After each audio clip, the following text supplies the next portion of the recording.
Hello guys, welcome to my channel. This is Advocate Akshay Vasim, always present for legal help, legal services. मुझे लगभग 3 महीने हो चुके हैं अपनी लास्ट वीडियो डाले एंड पिछले 3 महीनों से मैं उन टॉपिक्स को ढूंढ रहा हूं, मैं उन टॉपिक्स की तलाश कर रहा हूं जो टॉपिक्स से आज के टाइम पे मेजॉरिटी ऑफ पीपल जो है, जो ज्यादातर लोग हैं, वो इफेक्टेड हैं. I am not talking about corona virus here, but yes I am talking about those legal issues जिससे आज आम आदमी इफेक्ट होता है. बिकॉज कोरोना वायरस के लिए डेफिनेटली डॉक्टर्स हैं, बट अगर कुछ लीगल इश्यूज आ जाते हैं जो आज के टाइम बहुत आम चीज है, तो उस केसेस में हम क्या कर सकते हैं, या फिर मेरे को कोई लीगल हेल्प लेनी है रिगार्डिंग एनी इशू, तो मैं क्या कर सकता हूं अगर कोई सिचुएशंस आए. और मैं कोई ऐसी सिचुएशंस की बात नहीं कर रहा कि चोरी हो जाए या फिर कोई किडनैप हो जाए, बिकॉज उनके लिए अलग से स्ट्रिंजेंट लॉज हैं, no doubt there are definitely laws. But मैं बात कर रहा हूं कि कुछ ऐसे इश्यूज जिसके बारे में लोगों को शायद पता नहीं है. बिकॉज इंडियन पिनल कोड आज हर आदमी को पता है इंडियन पिनल कोड क्या होता है. जो एक लॉ स्टूडेंट नहीं है, जो एक लॉ से रिलेशन नहीं रखता, उसको ही पता है इंडियन पिनल कोड क्या होता है, क्योंकि वो हम डेली न्यूज में सुनते हैं, हम कॉन्स्टिट्यूशन के बारे में सुनते हैं, इंडियन पिनल कोड के बारे में सुनते हैं. बट मैं आज बात करना चाहूंगा उन लॉज के बारे में जो नो डाउट आज के टाइम पे जुडिशियल सिस्टम में तो बहुत ज्यादातर प्रिवेलेंट है ही है, बट उनके बारे में शायद आम आदमी वंचित है. So I am talking about cases such as cheque bounce. Cheque bounce के बारे में हर आदमी को नहीं पता, बिकॉज चेक बाउंस की कुछ लिमिटेशंस हैं, कुछ रिक्वायरमेंट्स हैं, जिसके बारे में जो आदमी है, एक आम इंसान है, जो लेमैन है, वो अननोन है. मैं बात कर रहा हूं पार्टीशन के केसेस की, या फिर मैं बात कर रहा हूं रेंट के रिगार्डिंग. टेनेंट को हम जगह दे देते हैं किराए पे, उसके बाद टेनेंट जगह खाली करने से मना कर देता है, या फिर वो किराया समय पे नहीं देता है. I'm talking about those cases. I'm talking about matrimonial disputes. आज के टाइम पर अगर हम देखें तो matrimonial disputes जो हैं आज के टाइम पे बहुत ज्यादा बढ़ चुके हैं. चाहे हम बात करें डिवोर्स की, चाहे हम बात करें मेंटेनेंस की, चाहे हम बात करें डोमेस्टिक वायलेंस की, चाहे फिर हम बात करें गार्जियनशिप की, तो ये सारे केसेस आज के टाइम पे बहुत ज्यादा प्रिवेलेंट है. बट प्रॉब्लम यह है कि एक आम आदमी इन चीजों से डरता है कि मैं चेक बाउंस हो गया तो मैं कोर्ट का रास्ता अब नहीं अपनाऊंगा, बिकॉज इसमें टाइम लगता है, इसमें ये चीजें हैं, इसमें ये है, ये है, ये है. सो मैं उन टॉपिक्स को निकाल कर बड़े बेसिक तरीके से ये चीजें समझाना चाहता हूं. मैं इसमें कोई भी लॉ स्टडी या नहीं डालूंगा, बिकॉज लॉ स्टडीज के लिए मैं अलग से वीडियोज भी बनाऊंगा. तो मैं बनाना चाहता हूं कुछ बेसिक वीडियोज. तो मैं आज का जो मेरा टॉपिक है, जो मेरी आज की वीडियो है, वो रहेगी चेक बाउंस पे.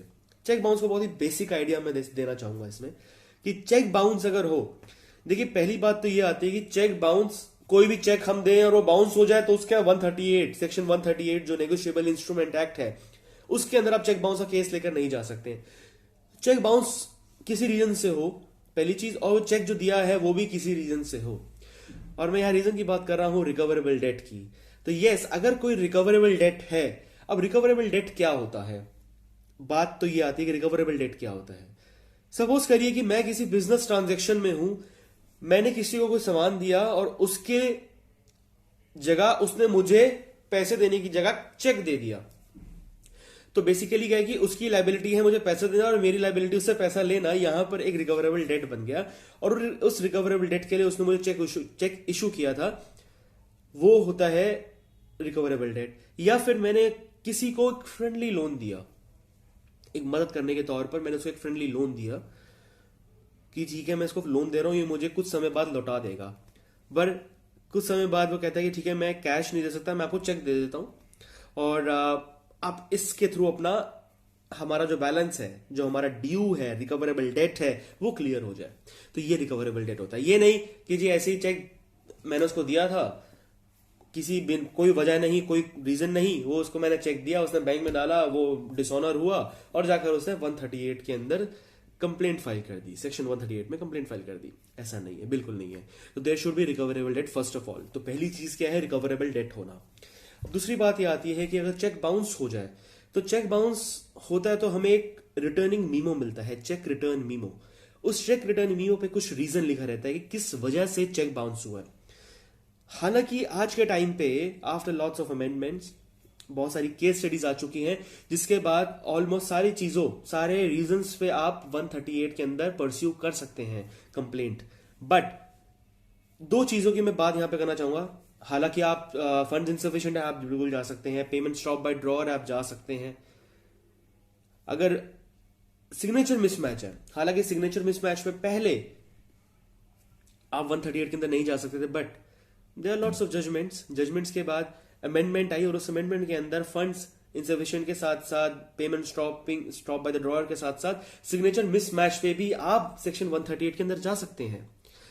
पर एक चीज, एक reason, that is account blocked और अकाउंट फ्रीज्ड। इन केसेस के अंदर आप सेक्शन 138 में परस्यू कर भी सकते हैं और नहीं भी कर सकते हैं। हालांकि there are lots of judgements जो कहता है कि आप 138 में परस्यू नहीं कर सकते हैं, कुछ जजमेंट्स कहते हैं कि आप कर सकते हैं। तो मैं यहां पर क्लियर करना चाहूंगा कि अगर अकाउंट ब्लॉक रीजन आता है तो हमारे पास दो ऑप्शन रहते हैं, या तो कोई जजमेंट हो जो हम कोर्ट के सामने रख सकें, या फिर हमारे पास ऑप्शन होता है कि हम जब कोर्ट में हम केस फाइल करते हैं तो pre summoning evidence summary trial, तो यहां पर प्री समनिंग एविडेंस होता है पहले। उस प्री समनिंग एविडेंस के अंदर हम बैंक से जो भी मैनेजर है या बैंक का कोई भी एम्प्लॉय को हम बुला सकते हैं और वो क्लियर करेगा कि जी अकाउंट ब्लॉक है, ये किस रीजन से है। अगर अकाउंट ब्लॉक जो हुआ है, अगर वो बैंक की वजह, बैंक की गलती से हुआ है तो आपका 138 मेंटेनेबल नहीं है। बट अगर अकाउंट ब्लॉक का जो रीजन है वो कस्टमर की वजह से हुआ है, अगर कस्टमर की रीजन से अकाउंट ब्लॉक्ड है, तो यस, सेक्शन 138 में आपका चेक बाउंस का जो केस है, कंप्लेंट है, वो मेंटेनेबल है। तो हमारे पास ऑप्शन ये होता है कि हम बैंक का कोई भी एम्प्लॉय बुलाकर हम उसकी विटनेस कराएं, जिसको हम प्री समनिंग एविडेंस भी बोलते हैं, हम वो कराएंगे। उसके बाद आप केस परस्यू कर सकते हैं। तो ये तो होगी दो मोटी मोटी चीजें। पहली चीज क्या कि रिकवरेबल डेट होना चाहिए, और दूसरा कि आप किस रीजंस के अंदर आप जा सकते हैं। अब मैं तीसरी बात करना चाहूंगा लिमिटेशन की, क्योंकि चेक बाउंस के लिए हमारे पास बहुत ही कम समय होता है। हम चेक बाउंस में ऐसा नहीं कि जी चेक बाउंस हो गया कोई नहीं, हम आराम से हम केस करेंगे 5-6 महीने बाद, 6-7 महीने बाद हम केस करेंगे, क्योंकि सिविल केसेस के लिए तो हमारे पास 3 साल का टाइम होता ही है। हम 3 साल में कभी भी रिकवरी सूट फाइल कर सकते हैं। अगर कोई भी हमारा बिजनेस ट्रांजेक्शन में या फिर कोई फ्रेंडली लोन है, कुछ भी ऐसा जहां पर हमें कोई डेट लेना है, कुछ पैसा लेना है, तो हम रिकवरी सूट डाल सकते हैं with in 3 years of the last cause of action. But जब हम चेक बाउंस की बात करते हैं, जब हम 138 के अंदर कंप्लेंट की बात करते हैं, तो हमें समय के साथ चलना बहुत जरूरी है। तो लिमिटेशन है। लिमिटेशन क्या है कि जब चेक पे जो डेट डल जाती है, चेक उस डेट से अगले 3 महीने के लिए आपके पास वैलिड होता है। आप उसको अगले 3 महीनों के अंदर कभी भी आप बैंक में डाल सकते हैं हॉनरिंग के लिए। ठीक है, पहली चीज तो ये, जिस दिन आपका चेक बाउंस हो गया, सपोज आपने 1 तारीख को चेक डाला, 3 तारीख को आपका चेक बाउंस हो गया, आपको रिटर्न मीमो मिल गया कि जी ये चेक बाउंस हो चुका है, ये डिसऑनर हो चुका है, वाइड रीजन, फंड्स इनसफिशिएंट, और उस पर डेट है 3 तारीख की। तो आपके पास एग्जैक्टली 30 डेज होते हैं from that date, from the date of dishonouring, कि आप उसको 30 डेज के अंदर आपको लीगल नोटिस भेजना होता है ऑपोजिट पार्टी को, मतलब जिसने आपको चेक दिया है, आप उसको लीगल नोटिस भेजते हो कि जी आपने इस रीजन से मुझे ये चेक दिया था, और ये चेक जब मैंने बैंक में डाला तो ये चेक बाउंस हो गया, और अब आपके पास 15 दिन है, आपको 15 दिन के अंदर अंदर मेरे को इसकी पेमेंट करनी है। मतलब चेक बाउंस अगर हुआ 3 तारीख को, तो हमारे पास 3 तारीख के बाद 30 दिन का टाइम होता है। हम अगले 30 दिनों में, अगले 30 दिनों के अंदर हमें एक लीगल नोटिस भेजना होता है सामने वाली पार्टी को। हम उस लीगल नोटिस में 15 दिन का समय मांगते हैं कि 15 दिन के अंदर अंदर वो हमें पेमेंट करेगा। सपोज करिए कि 3 तारीख को चेक बाउंस हुआ, 3 तारीख का मीमो है, तो 3 तारीख से अगले 30 दिन, मतलब अगली 2 तारीख 3 तारीख तक हमें लीगल नोटिस भेजना है जैसे 30 दिन पूरे होते हैं, विद इन दैट 30 डेज, चाहे वो हम 4 तारीख को भेजें, चाहे हम 20 तारीख को भेजें, चाहे हम अगली 2 तारीख को, मतलब जो लास्ट 30 डे है हम उससे भेजें, हमें नोटिस भेजना है। और उस नोटिस के अंदर हम 15 दिन का समय मांगेंगे। मतलब ये कि अगर सपोज मैंने 3 तारीख का मेरा डिसऑनर है, 4 तारीख को ही मैंने उसका नोटिस बनाकर भेज दिया, 4 तारीख को नोटिस भेजा, जिसके अंदर हमने 15 दिन का समय मांगा है। अब वो 4 तारीख का नोटिस सपोज करिए डिलीवर होता है, हम डिलीवरी रिपोर्ट उसकी निकाल सकते हैं। जैसे हमें हमें जब भी भेजना है हम उसको भेजेंगे पोस्ट के थ्रू, हम साथ में चाहे हम इसको एडी कार्ड, पोस्ट कार्ड या फिर हम एडी कार्ड उसके साथ अटैच करके हम भेज सकते हैं, चाहे वो स्पीड पोस्ट हो चाहे वो रजिस्टर्ड एडी हो, हमें भेजना है। और जैसे हम भेजेंगे उसकी हमें एक आईडी मिलती है, हम उससे ट्रेस कर सकते हैं कि ये उसको डिलीवर हुआ है या नहीं हुआ है। तो बेसिक चीज ये है कि जी वो उसको डिलीवर होना चाहिए। अब बात आती है कई बार आदमी लेने से रिफ्यूज कर देता है, तो अगर वो रिफ्यूज करता है या फिर घर लॉक्ड मिलता है तो yes it will be regard as deemed service. There are certain judgements now जो ये सपोर्ट करता है कि अगर घर लॉक्ड है, जो उसने लेने से मना कर दिया है, रिफ्यूज आ गया है, तो भी जजमेंट के रिगार्ड से आप कि वो सर्विस मानी जाएगी बिल्कुल। तो सपोज करिए 3 को बाउंस हुआ, 4 को आपने नोटिस भेजा और वो मैं मानता हूं कि जी अगले 2 दिन बाद डिलीवर हो गया, मतलब 6 तारीख को नोटिस डिलीवर हो जाता है, चाहे वो रिफ्यूज होता है या कुछ भी होता है। 6 तारीख को उसकी मैं डिलीवरी कंफर्म कर रहा हूं कि 6 तारीख को डिलीवर हुआ, तो हम उससे 15 दिन का समय मांगते हैं। अगर उसने नेक्स्ट 15 दिनों में हमें पैसे दे दिए, सब कुछ खत्म, कोई केस ही नहीं, नथिंग। बट अगर उसने अगले 15 दिन मतलब 6 तारीख से अगले 15 दिन मतलब 21 तारीख तक उसको पेमेंट करनी है, अगर वो 21 तारीख तक पेमेंट नहीं करता तो हमारे पास सिर्फ 30 दिन का समय होता है। After the expiry of 15 days हमारे पास सिर्फ 30 डेज होते हैं कि हम चेक बाउंस का कोर्ट में केस डाल सकते हैं। मतलब ये कि अगर 21 तारीख को उसका टाइम खत्म हुआ है, 15 दिन उसके 21 तारीख को एक्सपायर हो गए, तो 21 से अगले 30 दिन इधर 20 और 21 जो नेक्स्ट मंथ का होगा, हमारे पास अगले 30 दिनों के अंदर हमारे पास टाइम होता है कि हम उसका केस डालें कोर्ट के अंदर। तो बड़े शॉर्ट में आपको मैं क्लियर करता हूं, चेक बाउंस हुआ, चेक बाउंस होने की डेट से अगले 30 दिनों के अंदर अंदर हमें लीगल नोटिस भेजना होता है।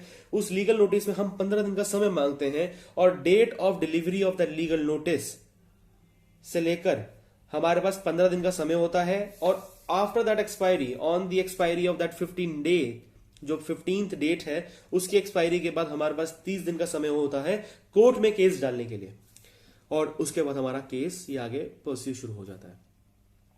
अब बात आती है कि ये केस का हमने लिमिटेशन बता दी, अब बात करते हैं ये केस जाएगा किसके पास और तरीका क्या है।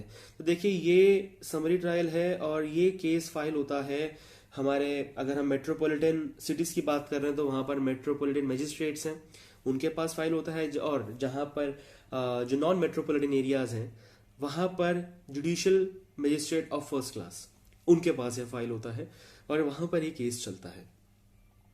तो फाइलिंग करने के बाद पहले प्री समनिंग एविडेंस होती है, प्री समनिंग एविडेंस होने के बाद नोटिस इश्यू होता है, एक्यूज्ड को समन्स भेजे जाते हैं।